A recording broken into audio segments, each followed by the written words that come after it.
Hello everyone, welcome back to another episode of r/Entitled Parents. In today's episode, AITA for being mad at my parents that they got my older brother a car for his 18th birthday and not on mine, and then causing the whole family to be up in arms about it till they came through. Update to my parents getting my brother a car on his 18th birthday and not mine. My high school dropout doctor needs a job now. Before we get started, make sure to subscribe so you will never miss a video. So let's get started. AITA for being mad at my parents that they got my older brother a car for his 18th birthday and not on mine, and then causing the whole family to be up in arms about it till they came through. Okay, I know the title sounds like I'm spoiled. But hear me out. My brother, 20, got a car for his 18th birthday.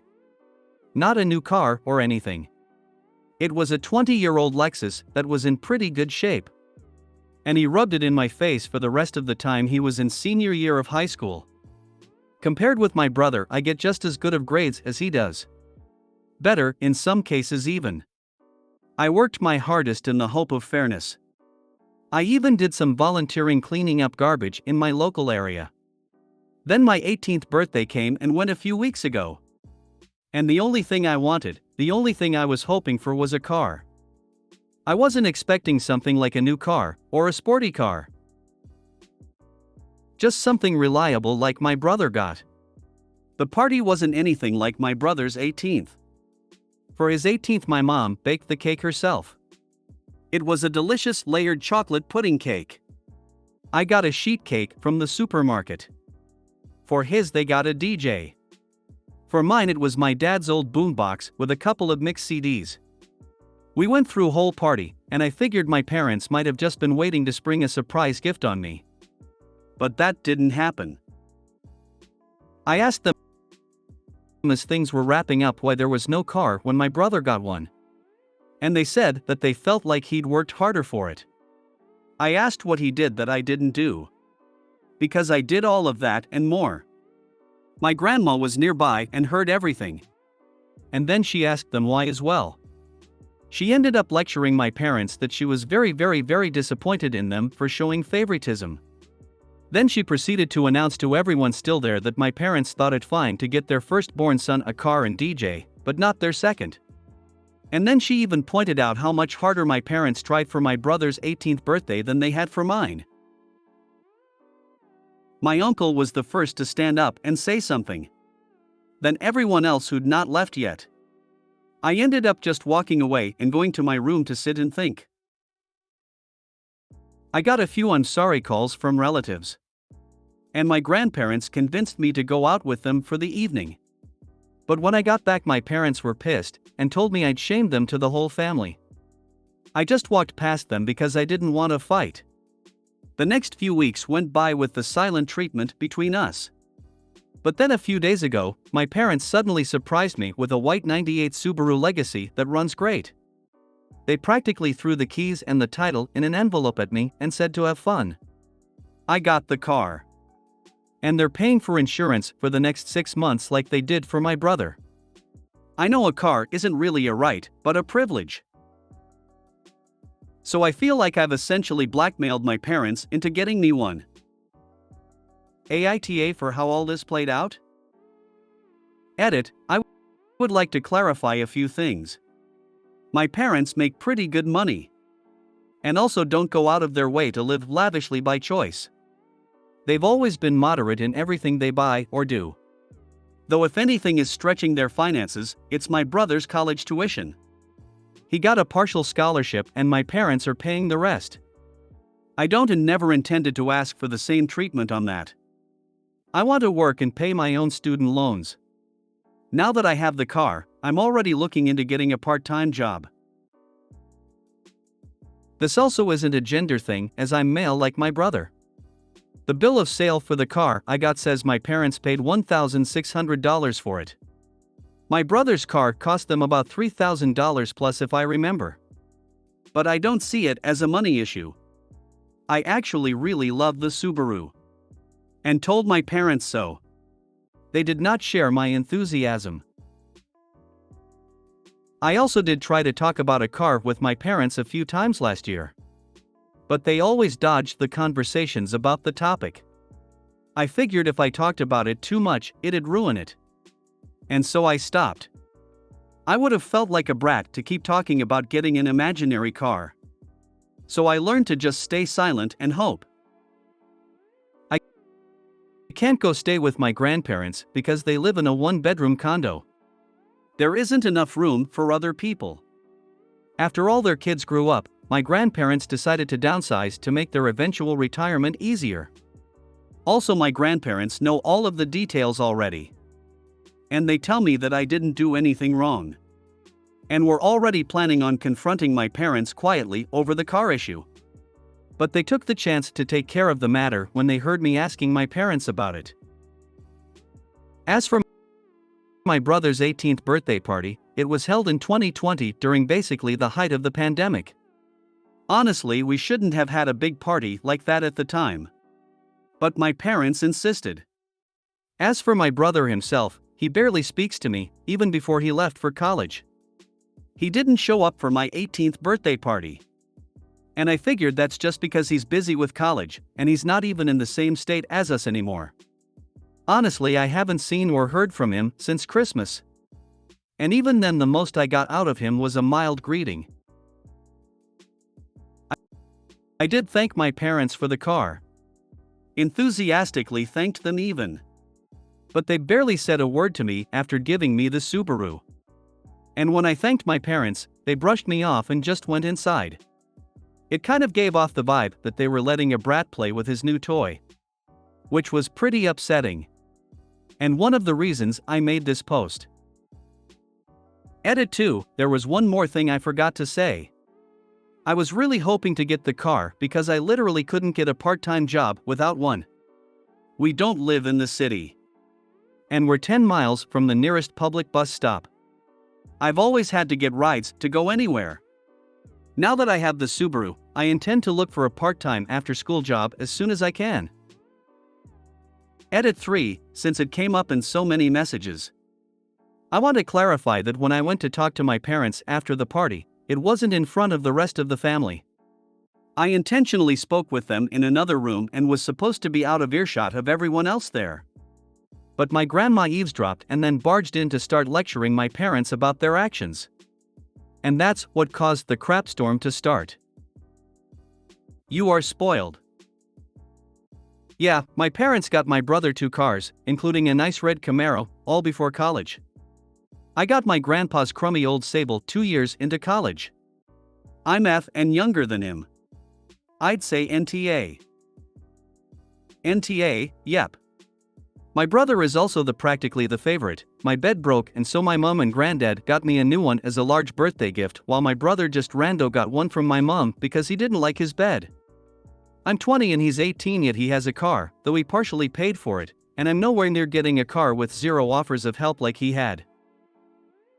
AITA. I would look to work as much as you can to save up for a 1K car and then return their charity to them. You don't need this guilt trip in your life. Something is clearly going on. All this rubbish about you shaming them. They shamed themselves and continue to do so. Yep. I feel you. I've been a second-class citizen in my family since my younger brother was born. I have so many stories I could share, including a car story. That being said, life experience has taught me that you can't make your parents be who you want/need them to be. Figure out your boundaries, lots of books on this topic, with your mom, dad, and brother, and stick to them. Thank goodness you have other family members who are backing your perceptions. I didn't have that, so when I brought stuff up and was told I was crazy/selfish/needy/greedy/etc. I believed my parents. Once I was able to see them for who they were and set needed boundaries, my life got so much better. I don't see them very much, and that's good for my mental health.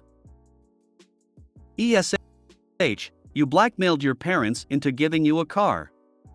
So of course they resent it. You don't know if your brother and parents had an agreement about the car. It was between them. To just expect a car for your 18th is somewhat presumptuous. No one deserves to get a car as a birthday gift. They're TAH because they didn't talk to you about what was going to happen, for acting like resentful children and giving you the silent treatment. The entire family needs counseling. It's definitely an uncomfortable situation, but the issue is not the car, but the unequal treatment. If you need a car to get around and they could only afford one car, they should have let you share it. They could have baked you a cake or shown more care for you, but no. They have decided to favor your brother for reasons. The fact that they don't seem to care about your feelings is the most important part here. NTA. Enjoy the Subaru. Let it take you to new and amazing places. Update to my parents getting my brother a car on his 18th birthday and not mine. I've not logged onto this account in roughly 5 months. So now I can tell you all the rest of what happened before college starts. But before that, there's some things I want to get out of the way from previous commenters and messagers. I literally needed a car because there was no way for me to get a job without one. I had no personal transportation and live over 10 miles from the nearest bus stop. So for those who kept telling me to give the car back because they think I was either too spoiled and to accept life is unfair, or that I shouldn't take handouts, or I shouldn't accept gifts from crappy parents, etc. Please just stop. My inbox was so crammed full when I logged back on that it took some time to go through it all. It doesn't really matter anyway though. I did get a part-time job that later went full-time for the summer after I graduated. But 3 weeks into working part-time, the Subaru blew the head gasket while on the highway at like 45 miles an hour. The temp gauge redlined and I had to pull over and call for help. My grandparents took a look at the car and found that someone had ran a lot of gasket sealer in it, and it was still in the coolant. The car was basically band-aid back together before my parents bought it, and was then barely hanging on by a thread. It drove great, and I was never pushing the car hard as I'm kinda a slow driver. My parents claimed no prior knowledge of the problem. But their only real reaction was to shrug and say it was karma for making them get me the car in the first place. Well, that was a mistake because my grandparents were right there to witness that, and they tore into my parents like none other. My grandma told me to go wait in my room and let them sort this out. It was 2 hours before I was called back into the living room. My parents were on the couch and both looked like they'd both been metaphorically hit by a truck. My uncle and 2 other relatives were there now too. My grandparents had gotten it out of them that when they bought the car, they just looked for the cheapest thing they could find close in the area that still ran, and bought it no questions asked. They didn't even bother to inspect the car, let alone properly read the ad for it. My uncle, who knows a thing or two about cars, told me that the engine would basically need to be rebuilt because the head gasket warped the block, and it'd cost more than the car is worth to fix it. I had to call into work and tell them I was unable to make it in because my car was dead. They understood and basically put me on a sort of unpaid leave for the moment. Now I want to point out that what happens next I had no involvement with. My grandparents just told me to chill for a while and let them and my parents take care of this. And they did. A few days later, they came back with a 1999 Honda Civic hatchback with 180,000 miles on it. It was white like my Subaru was, and drives great. It's not all-wheel drive like the Subaru was. But it's great on the road and gets better gas mileage. There was also a list of all recent repairs done to the car. Things like a new radiator and stuff. My uncle also went over the car before giving it the okay. I thanked everyone profusely. My parents though had all the elation of Ben Stein on Valium. They said very little and just walked away. There wasn't even that vibe they had last time of acting like they were giving a new toy to a brat. If I could put it to words, the way they acted was just pure defeat. The Subaru got resold later for $400 since that was the best we could get for it with the blown head gasket. And that money was put into my savings. That's only one half of what happened though. You see, when I said I did better in school than my brother, I wasn't kidding. My brother got a 30% scholarship after he finished high school, while I got a 50% one. Not at the same college, of course, but at one comparably good that was also closer.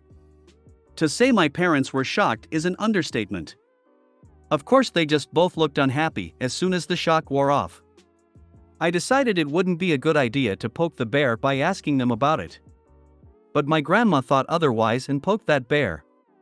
And I mean really poked it. First, she asked if my parents were happy for me. And they claimed they were. But really didn't show in their attitudes.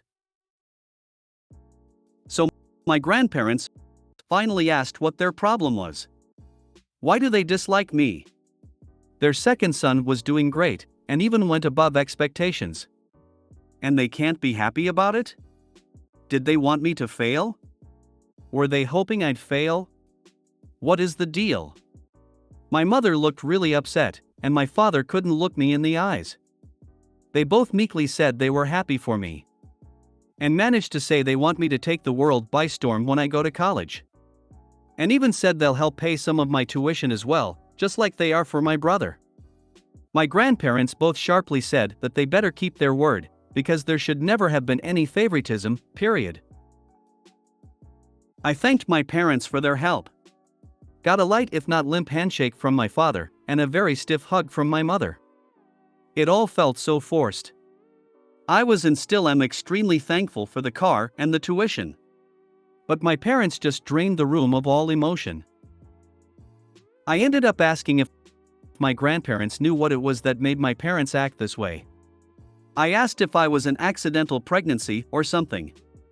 And they gave me that "it's time we told you" look. Well, I'm not adopted like so many asked, but I was unplanned. Sort of. You see, my parents wanted both a girl and a boy. But got 2 boys instead. My brother came out as a boy, so my parents were really hoping to get a girl on the next go. And they had a prior agreement to stop after 2 kids. They never got a girl. My grandma told me they refused to find out my gender till after I was born. They were convinced I'd be born female. And they'd bought a lot of baby stuff for a girl. And they didn't get a girl. My grandma said I ended up using all of my brother's hand-me-downs till I was 3 years old because my parents had bought so much girl stuff in advance that they couldn't use. So I was just a disappointment to them from the time I was born. My grandparents said that they know my parents are screwed up. But they've been the way they are for so long now that there's no point in expecting them to change. Since then, my parents hadn't spoken to me much about college. In fact, they ignore the subject as much as they can. And thanks to some of the warnings I got from people who messaged me making me paranoid, I called the college I've been accepted to and made sure to tell them that if anyone calls or emails pretending to be me, or my parents call trying to say I'm not coming, then to call me for a double or even triple check if anything like that happens. I mean, I kind of doubt my parents would do that sort of thing. Especially after everything that's happened. But I felt like playing it safe was the better option. Though there was something that I really didn't expect to happen. And that was my brother calling me. He called me out of the blue to talk. He said our grandparents called and told him everything. He told me he was sorry for what happened in his own way. And he hopes that once I'm on my own, I won't need to ever come back. He actually admitted to me that when he finishes college, he's going to stay in the state he's in because he likes it there. Our parents, I do know, actually really want him to come back when he gets his degree. But it looks like that's not happening. I said I don't blame him, and I may do the same. The rest of the conversation was a bit awkward because we aren't really used to speaking to each other much anymore. My grandparents and the rest of the family held a surprise party for me over the weekend. And they made it almost like a repeat of my brother's 18th birthday. There was a DJ, and a big chocolate cake my grandma made. I couldn't thank them all enough. My parents attended the party. But they were like wallflowers the entire time. They didn't say or do much. Just stayed sitting at a far table in the corner and drank beer quietly. The look of defeat they had was even greater now. I think the party wasn't just to congratulate me, but to also rub in my parents' faces that they should have done better. Because the rest of the family have made their disappointment in them clear. They seemed like they wanted to leave the party for a while. Can't say I blame them. They were being humiliated into staying where they were. My grandma said that you're never too old to be taught a lesson in humility. As for my personal life, my part-time job went to full-time after high school, and I've been working hard to build my savings before I leave for college. I made minimum wage, but a job is a job. And I want to leave it with my best effort put in before my 2 weeks notice are up. I doubt I'm gonna be coming back here to make another update. And after my first post, I'm just so tired of all the negative comments. About 95% of the comments on my original post were positive. And I want to thank all of those who had nice things to say. You people rock. But the negative comments were so bad that I found it to be mentally draining. Some of the people who commented such negativity honestly feel like they've got worse issues than me. Lots of projecting maybe. If anyone had something harsh but constructive to say, that was fine. But some people just raged at me like they were foaming at the mouth. I really don't want more of that. This is a bittersweet update. I'm so glad your family is rallying around you. This is how you deserve to be treated. You've achieved so much and you should be celebrated. Your parents. Well, they have to deal with their own shit. I hope they think long and hard about how terrible they've been. I hope your college experience is amazing. Bittersweet is an apt description of how it panned out. But I'm glad the rest of my family had my back. OP, your grandma is a baddie. Make her proud and all the best for your future. I have to tell you, I don't understand your parents. You're a bright, wonderful, intelligent young man. You seem to have a great heart and a good head on your shoulders. Your parents missed out on everything by not accepting the gift that they were given. Go take your world by storm and enjoy life. Blessed be. I don't understand them either. But my grandparents said that they think my parents just never mentally connected with me because they were expecting a girl. So the older I got, the more indifferent to me they became. They have no excuse, and they know it. So they're just playing the waiting game for me to leave, and for the social stigma to end. I'm so happy and proud of you. Congratulations on starting college soon and on already being an awesome young man. Your grandparents are so awesome having your back like that. Give your grandparents a great big hug. Several. Make a point of seeing them when you can. And study hard and get out of there as soon as you can. But keep contact with your grandparents cause they're a whole lot better than your crappy parents and seems they will look out for you. Talk to your brother too, looks like he may be okay. For what it's with, I'm a grandparent and if either of my kids behaved like this to their kids they'd be in big trouble with me. Have a blast at college. Congrats on getting a scholarship, you should be proud. Don't let the negative comments get to you because you are amazing. I'm really happy for you. I had the same parents, but my problem was stepdad.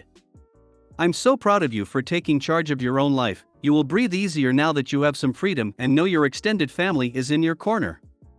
Learn to lean on them and think of them as your parents. Best of luck in life, OP, you deserve it. My high school dropout doctor needs a job now. I've been a bit on this subreddit and remembered a good story about an entitled mother, EM, and her high school dropout daughter, ED, who is just as entitled as her mother. A little info: I live in Belgium and have an internship at an interim office. If you don't know what that is, it's basically an office that specializes in finding jobs for other people. It's a really fun and rewarding job, but it has its downsides. If you drop out of high school in Belgium, it's really hard to find a job since almost no company wants to hire you, only fast food places, retail stores and production companies. Now let's get to the story. This all happened in the month January, which is a very busy month for us, and we had a lot of people and companies to call. I was working on a list of people who were quitting/fired, meaning I had to call them and ask the reason for them leaving the company when this lady and her daughter walked in. I greeted them with a smile and asked what I can do for them. My daughter is looking for a job. Me, okay ma'am, do you have an appointment? No. Me, sorry but you will have to wait a little bit, none of my colleagues are available at the moment, I'm almost done with my task and then I'll help you right away. Can't you help us now? I'm sure your task can wait a bit longer. Me, sorry ma'am, you don't have an appointment with us and that means you don't have priority and my task is very important and needs to be completed ASAP. Fine. She was obviously not happy with my response, but she sat down and gave me a glare. I just sat down and continued my work. After maybe 10 to 15 minutes I was done with my task and invited her to sit at my desk. She quickly came over and sat down and I could see by the way how she walked that she was very pissed. Her daughter took a seat next to her and I started with filling in the standard information, name, age, address, etc. After that I started with more specific questions. Me, what kind of job are you looking for? I want to work as a kindergarten teacher. Me, that's a bit difficult to find, I don't think we have any at the moment, but we do have some applications for a daycare. Would you be interested for that? Sure. Me, great. Before you can apply for that I need a copy of your second grade diploma so I can add it to your profile, otherwise you won't be able to apply for this job. Oh, I don't have a second grade diploma. Me, I'm sorry you can't apply for this job then. May I suggest you apply for a job in retail or fast food? We have a lot of those at the moment. At this point is at her boiling point, she puffs up and starts to go on a rant. My daughter is not going to work at a dirty fast food joint. She is way too smart and pretty for that. She wants to work at a daycare. Me, I'm sorry ma'am, but your daughter needs a secondary diploma for that. If she doesn't have one, I'm not allowed to give her that job. She's smart enough for that job, so she doesn't need a diploma, just give it to her. Me, I can't give the job to her ma'am, she needs a secondary diploma by law. If I give her that job it can cost me my internship and can give the company legal trouble and I can't afford to do that. She pulls up her nose and gives me a glare of pure disgust. Of course it had to be an intern helping us, you don't know anything, can we see someone who actually works here? Me, all my colleagues are currently busy so I can't disturb them. No, you are lying, they are probably in the break room, go get them. At this point I'm getting sick and tired of this lady being an all-around idiot. I calmly get out of my seat and point to the door. Me, ma'am, could you please leave, you are being very hostile towards me. No, how dare you even speak to me like that, I'm not leaving until you get someone who knows what they are doing or my daughter gets a job in a daycare. Me, for the last time ma'am, I'm not giving her a job in a daycare if she doesn't have a diploma. If I knew one of the employees in a daycare doesn't have a diploma, I wouldn't send my kid there. Now I'm asking you one more time to leave or I will call security. Me mentioning security scared her, so she gathered her things and started walking for the door, but not before giving me a death glare. I'm going to make sure that you lose this internship, mark my words. I later heard that they went to a different office where the girl applied for a job in a fast food joint. I hope you liked the story. I have plenty more about my time at the internship, but not all of them are suited for our entitled parents.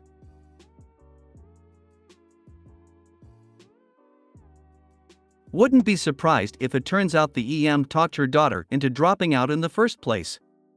If I know Karens, I bet you that she had some petty issue with her daughter's school, probably the daughter bullying the students and EM refusing to believe it, considering the way ED was acting, and convinced her she was too good for school rather than admit the real reason. Just to help if I can with terminology, secondary education in my neck of the woods basically means completing high school, a callback to days when only privileged people could send the kids to school but the poor needed them working around the household or elsewhere ASAP. Post-secondary education is university/college/apprenticeship or anything else post-high school that isn't catch-up or remedial. If her daughter was so smart, why did she drop out of school? I'm a high school dropout due to medical issues and idiot school admin. I'm smart enough to have gotten my GED 13 years later with zero studying on the first try and started working for the school as a para, basically an uncertified teacher to be completely honest, in SPED. All this just to say, just because you're a dropout doesn't mean you aren't smart or incompetent. Wow. It never ceases to amaze me at how entitled some people have become. You have the patience of a saint. I'd be fired for physically throwing them out. LOL, good on you, OP.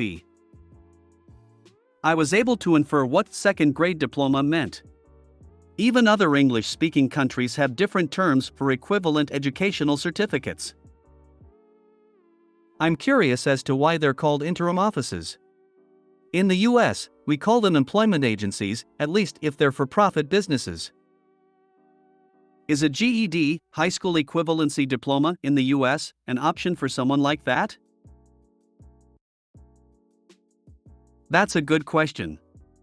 I'd be interested to know that, too. ED, no, you are lying, they are probably in the break room, go get them. No problem, I'll go check right away. I'm sorry, ED, I diligently searched the break room, but my coworkers weren't there. Perhaps I could check again? I would have said make like a tree and leave, or brought out the employee manual to subsection G paragraph 6 clause for E must have diploma. If you made it to the end of the video, thanks for watching. Don't forget to like, subscribe and share, and we will see you in the next video.